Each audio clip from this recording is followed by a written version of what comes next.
10 دلیل درباره نجم الدین کبری.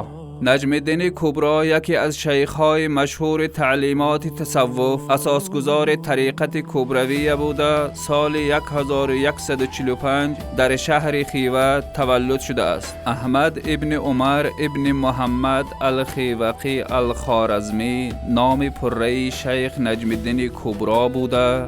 نجم الدین کبری، ابوالجناب، ولی تراش عنوان و کنیت‌هایش می باشد. دانشمندی بزرگ، از جوانی به علم و دانش شوقمند بوده، شخص قابلیتناک بوده است. از این رو تخلص تمت الکبری یعنی عزیز و پیشوای عالمان را گرفته است. در پهلوی این درجه عنوان نجم الدین ستاره دین همراه شده. احمد بن عمر بعد از آن با نام نجم الدین کبری مشهور می شود. بعد از ختم نمودن مدرسه خوارزم در سن 16 سالگی به مقصد انکشاف دادن علم و دانش خود به مرکزهای بزرگ علم و معرفت زمانه اش مملکت‌های ایران، مصر، شام و عراق شده، از دانندگان علمهای حدیث و فقه دانشهای ضروری را آموخته است. زیاده از 25 سال عمرش را به تحصیل بخشیده. سال 1185 به خوارزم برگشته می آید. در آنجا خانقاه بزرگ بینا نموده مکتب خود را به وجود می آورد. کبری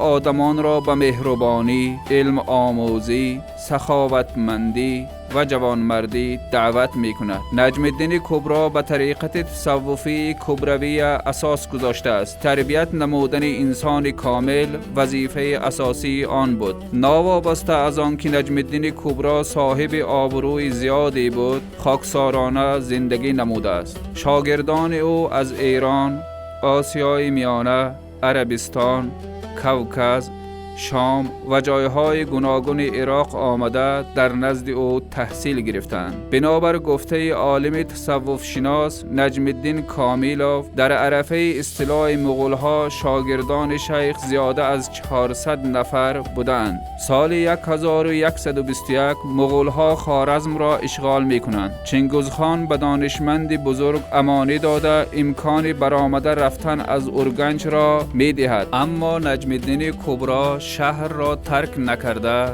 در راه حمایه وطن جنگ نموده هلاک می شود. مقبره او در شهر اورگنج قدیمه است. شیخ نجم الدین کبری یکی از سیماهای با ارزش تاریخ بشریت بوده. عصرهاست که نام او در شرق نمونه وطن پروری شده آمده است.